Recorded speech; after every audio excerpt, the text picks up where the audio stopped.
pays dick, and dick doesn't pay for internet videos. That's so fucking wrong. Internet creators are dreadfully overpaid. I don't know what the fuck he's talking about just because CollegeHumor's making stinkers. Like, I don't know what to tell you, man.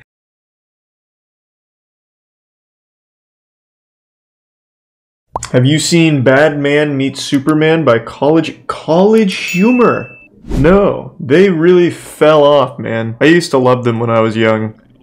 Then they just stopped being enjoyable. I did see a video get posted today, I think it was from Sunny, talking about how CollegeHumor really, like, died. Yeah. Like, everything they did just became, like, hard to watch. It was just like, ugh. I'm curious, let's check it out. Almost everyone at CollegeHumor lost their jobs today. That was the title of a news article published in January 2020. Similar to Smosh as covered previously, CollegeHumor actually began as a separate website in 1999. However, while Smosh saw a little success on their website prior to making videos, CollegeHumor was the opposite. In the 6 years between 2000 and 2006, the CollegeHumor website saw massive success by posting content which was, quote, dedicated to the goofy things that college kids find funny. The fact that CollegeHumor's audience were college kids meant that a lot of the content and humor posted was slightly controversial. They used to have the prank wars. There was a section for funny drunk college photos, offensive signs, and sexualized images, in conjunction with a message on the homepage from October 2000 which read, "Attention parents and people over 32. Necessary warning. We've had several complaints from parents and older people who are offended after looking at this site. Please note that the name is CollegeHumor and not Parent Humor. You will be offended if you explore this site anymore, so please do not proceed. Also, if you're younger than 18, some of this stuff may not be appropriate. We understand that by saying this, we're drawing more under 18 kids into the site, but oh well. Oh, and don't try stuff you see on here at home. Thanks." This message gives us a pretty good insight into the image that CollegeHumor was going for. Yeah. It seems as though they almost wanted to rustle some jimmies in order to show their users that they were willing to push boundaries. CollegeHumor had been creating original videos and posting them to the CollegeHumor website dating all the way back to 2005, about a year before the acquisition by IAC. However, at the time, the videos were pretty basic and had a limited reach considering they were only accessible to those who happened to I don't even remember the website looking like that. Their newly found corporate funding in conjunction with fresh leadership changed all of this. Suddenly they had the budget and manpower to include multiple actors in their videos. However, by 2009, this had changed dramatically. Their entire team had been plastered on their front page, showing everyone what they... In 2009, they had this many people on staff? 2009 is when they started the prank wars, right? Damn, I thought it was literally just like 4 dudes. Wow, they really went balls deep in it. I mean, I guess it worked for a little while.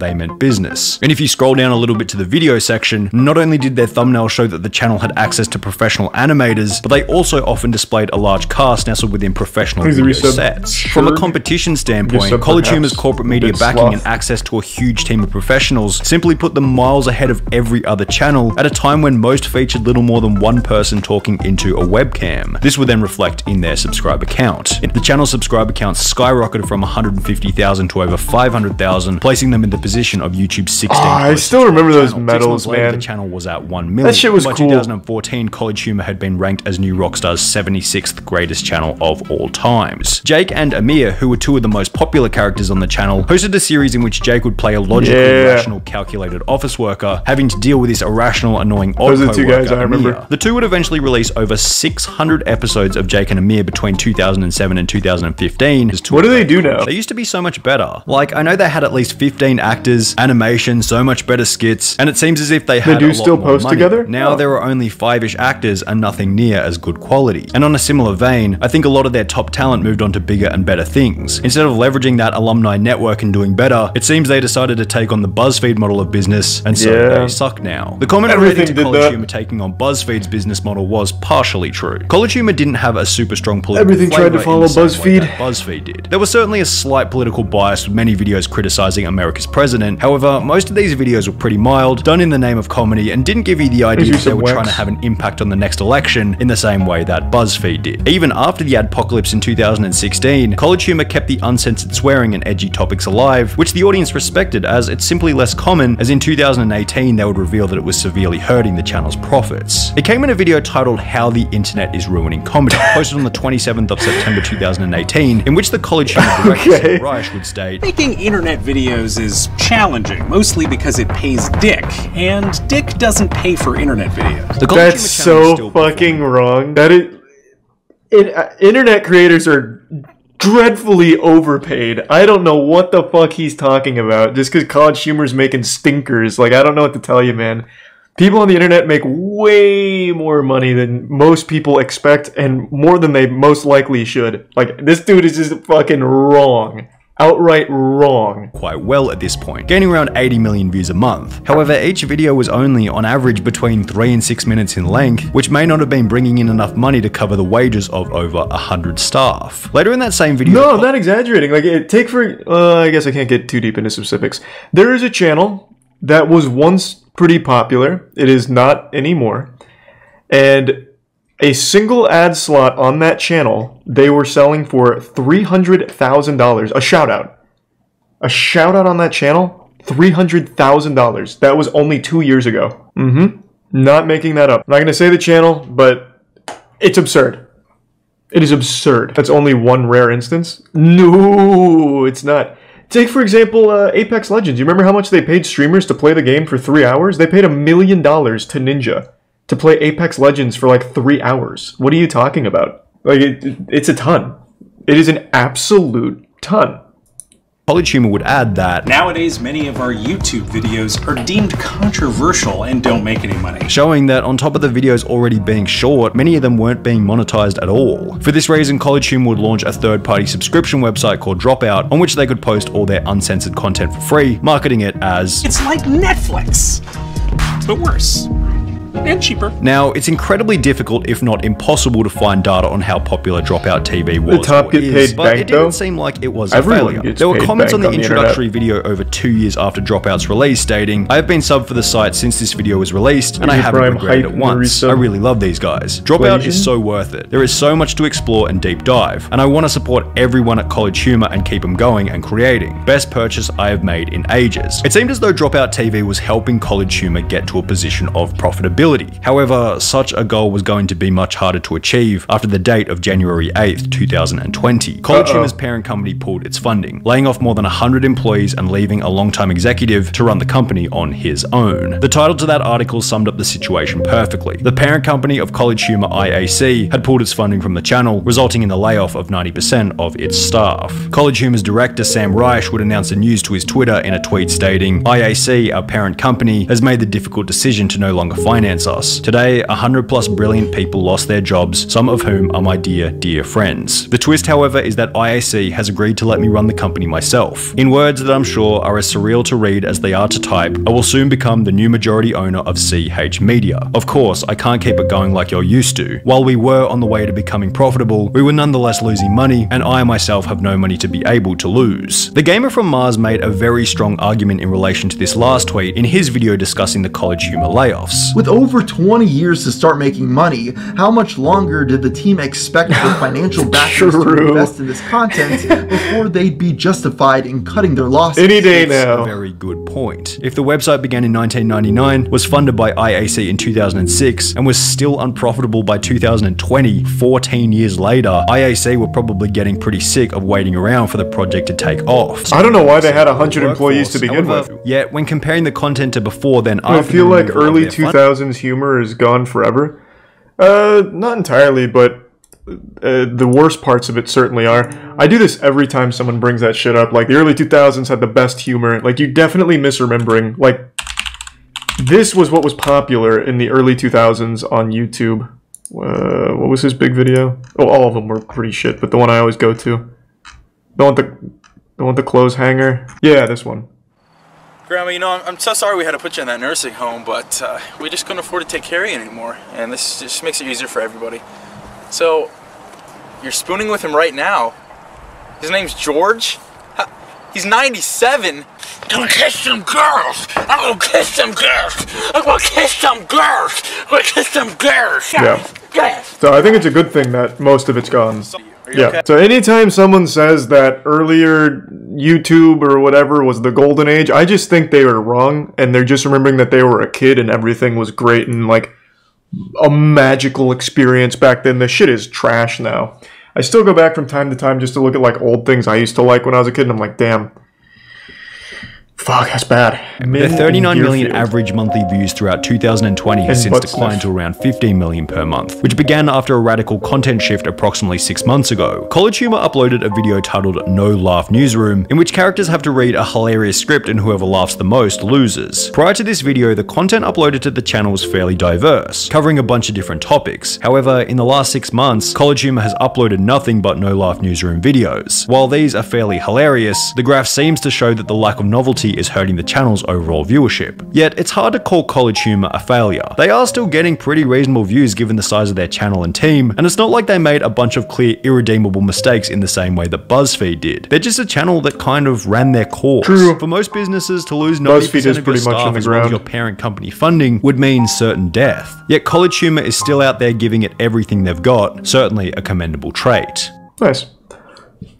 I thought that was going to be a wackier story, but it really was just one of those things where, yep, they expanded way too fast with way too many people, and it didn't help. Have I watched the most uncooperative fire rescue? This? Hey! Hey! Get out of your house! We gotta get you out! Imagine being told you need to get out of your house because it's on fire.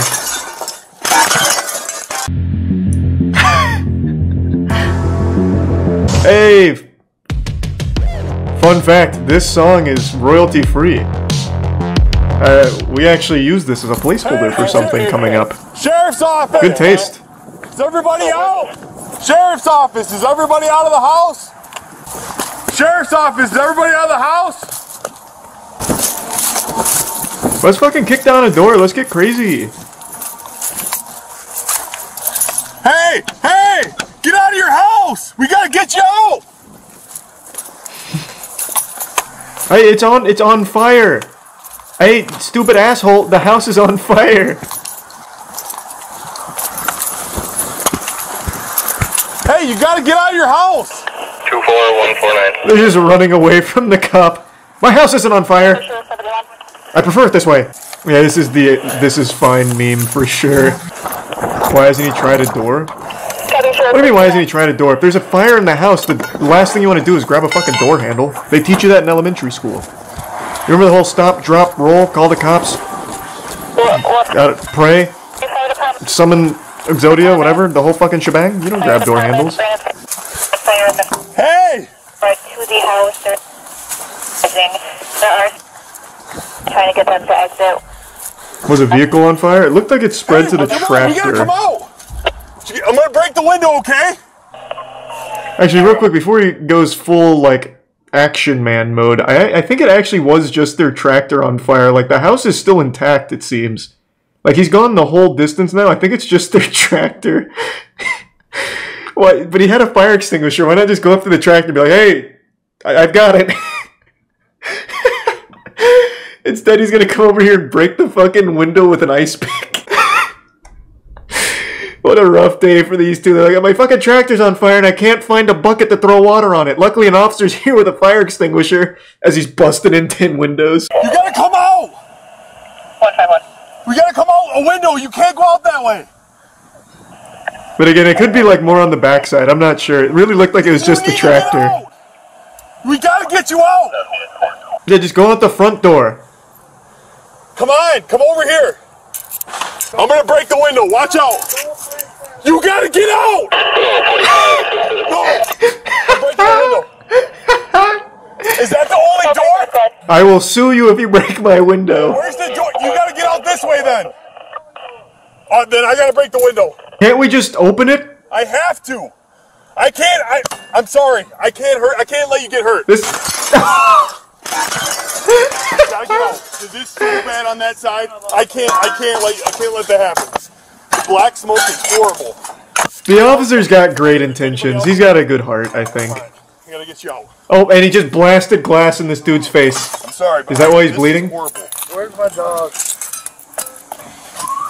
Get your dog and come on out. You're just waiting. I'm gonna help you. I'm gonna help you. I'm gonna carry you out. No, I'm sipping up, boy. Give me the chair. I want to carry. We gotta get him out of here. Just wait a minute. Give me my cane. Dad, what happened? The house is on fire on this side. You gotta get him out of here.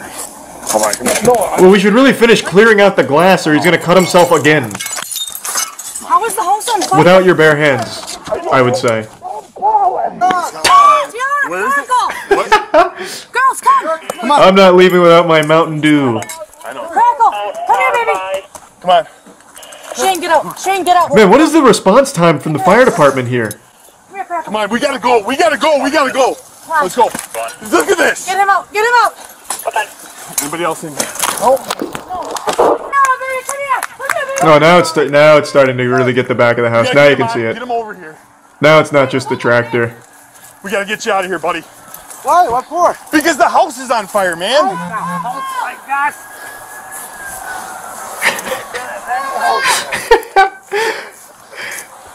What the fuck do you mean? You set my house on fire? Man, the fire department is not getting here that quickly. I wouldn't say this is like super uncooperative. The guy just didn't even know his house was on fire. He was carrying the dog over here. Yeah, I don't think this was nearly as uncooperative as the title led me to believe.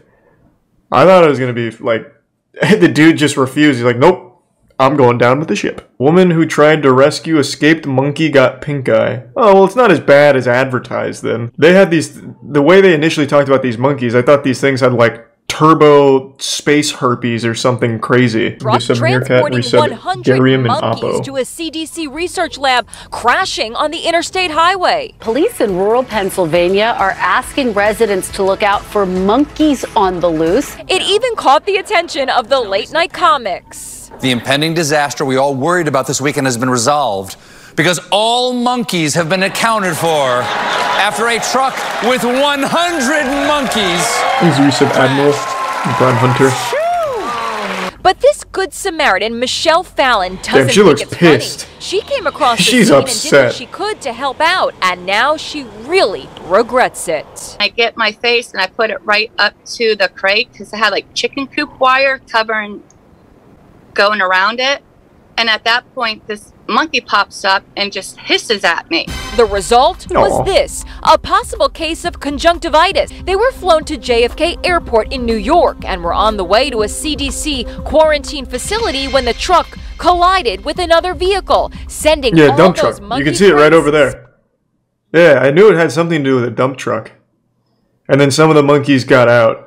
She went to her doctor afterwards and is now being treated with rabies vaccine and antivirals as a precaution. Some are comparing what happened to the 1995 Dustin Hoffman movie Outbreak, in which a monkey smuggled into the U.S. threatens to lead to a pandemic. What? Is that really the story? Then 10 of them have got it. What is your reaction to all of these conspiracy theories that are out there about these monkeys? It's just like this stuff is getting crazy and ridiculous. Yeah, they're still out there, as far as I know. Unless they did finally catch, like, the missing 4 or 5. Because some of them did get out. But I imagine they're lying to us with how many. I bet, like, fucking 50 or something. They probably were transporting, like, 1,000 monkeys. And they're like, yeah, all 100 are good. Meanwhile, the monkeys are already, like, trying to disguise themselves among the general populace. There's a suspicious man in a trench coat and it's just 6 monkeys stacked on top of each other at your local diner. So is that the most recent update? Because this story is a pretty wild one. Wild monkeys in Florida. I've already seen that. They're in like a sanctuary. It was because one guy really just wanted monkeys, so he brought in a bunch of monkeys and put them around a swamp. There are no true native wild monkeys to North America, but there are 3 species of monkeys that are running wild in North America. We watched a documentary about it. Might have been the Nat Geo one, I'm not sure. Yeah, basically just one dude was like, bro, I fucking love monkeys. So then he got a bunch of these macaque monkeys, or however you say this, just brought them to Florida, and then they just loved it. They just hung out. They're like, yeah, this is the shit. So now they just live in some area in Florida around like a swamp. There's an island in South Carolina that has monkeys from smuggling. Yeah, it's apparently a pretty common thing. Some people just love monkeys and they just bring them over, and then the monkeys they hang out, they like it. And now there's going to be monkeys in Pennsylvania that are having like crazy superpower X-Men mutations or something, I don't know. Whatever those lab monkeys were doing. Okay, man gets charged by a gorilla. Oh, I've seen this. Everyone's seen this. One of the most extraordinary characters I've ever met. I haven't seen that in a while. Forgot how intense that was. Alright, I'm gonna call it a night. I'm getting tired. Alright, everyone, thanks for tuning in. Oh, yeah, I forgot about cooking with Batman. Notorious and Oyster. Can you make a shamrock shake? I don't know. Hey, can you shake? This is probably enough of that. You keep spamming Russian basketball. Why? Let's find out. This better be nuts. Oh, I've seen this on Reddit. It's not basketball. It's called, what the fuck is it? It has a goofy name.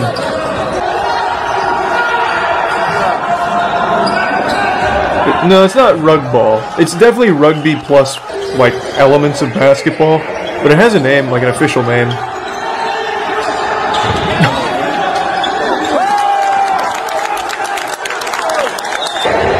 Is it rugball? Is that actually what it's called?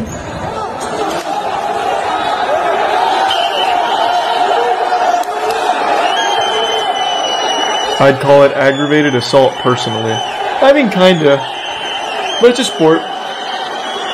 They're playing within the rules.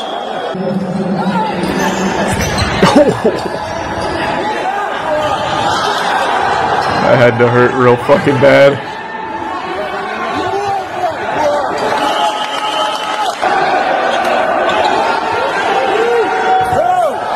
I do wonder what the rules are, because it looks like the optimal strategy would just be always hit someone from behind.